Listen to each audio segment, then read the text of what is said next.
Desde el Servicio de Sanidad estamos comprometidos con el trabajo en prevención de drogodependencias. Por eso nuestro plan de drogodependencias contempla trabajar con nuestros niños, niñas y jóvenes tanto en las adicciones con sustancia como en las adicciones sin sustancia.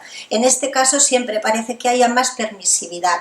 Los juegos de azar, Internet, las redes sociales. En el caso de Internet y redes sociales son una oportunidad, pero también son un instrumento peligroso si no se utilizan con cabeza. Trabajar la prevención de la mano de entidades sociales, de la sociedad civil, de organizaciones como PATIM, es importante construir esas sinergias para que del trabajo conjunto salgan los mejores resultados. Nosotros, un día 2 de agosto de 1985, se firma el Manifiesto Fundacional de PATIM, que con posterioridad daría paso a la Fundación PATIM. Un documento en el que, entre otras muchas cosas, se plantea que la comunicación es esencial para transmitir el problema de las adicciones. Por eso nosotros nunca nos hemos callado. Con ayuda o sin ayuda, hemos seguido trabajando. La necesidad de continuar con la labor preventiva y abrir un debate, como hoy tendrá lugar aquí, sobre las estrategias y opciones de tratamiento, cuando las problemáticas con las TICs y el juego se hacen realmente una realidad.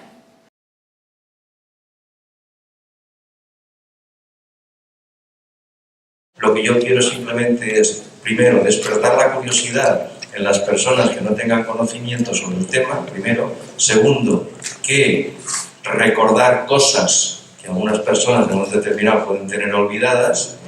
Y luego, en tercer lugar, unas cuantas pinceladas de lo que hacemos para que se tenga conocimiento de las actividades que realizamos desde el Ayuntamiento de Valencia.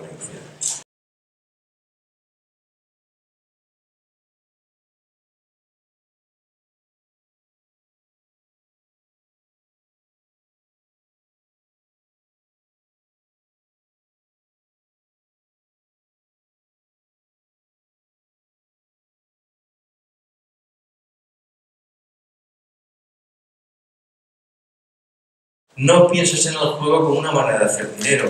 No pidas dinero prestado o utilices ahorros personales de tu pareja o de tu familia para jugar. Considera el dinero que pierdes como un gasto de entretenimiento. Jugar siempre con el dinero que puedas permitirte el lujo de perder. Nunca juegues para ganar dinero para pagar deudas. Nunca juegues para recuperarte de las pérdidas. Limita el tiempo y el dinero que gastas en juegos de azar. Al final, la idea es la más de sencilla. Los juegos de azar deben ser solo eso, juegos con los que disfrutar y distraerse. Disfrutar de la vida es una buena inversión, hay que acostumbrarse a pasarlo bien y hay que acostumbrarse a tener actividades que sean satisfactorias y gratificantes y que no nos aten, no nos encadenen, no nos causen problemas y, por supuesto, no nos creen ningún tipo de adicción o ningún tipo de conducta que en un momento determinado nos tengamos que arrepentir. Muchísimas gracias por vuestra atención.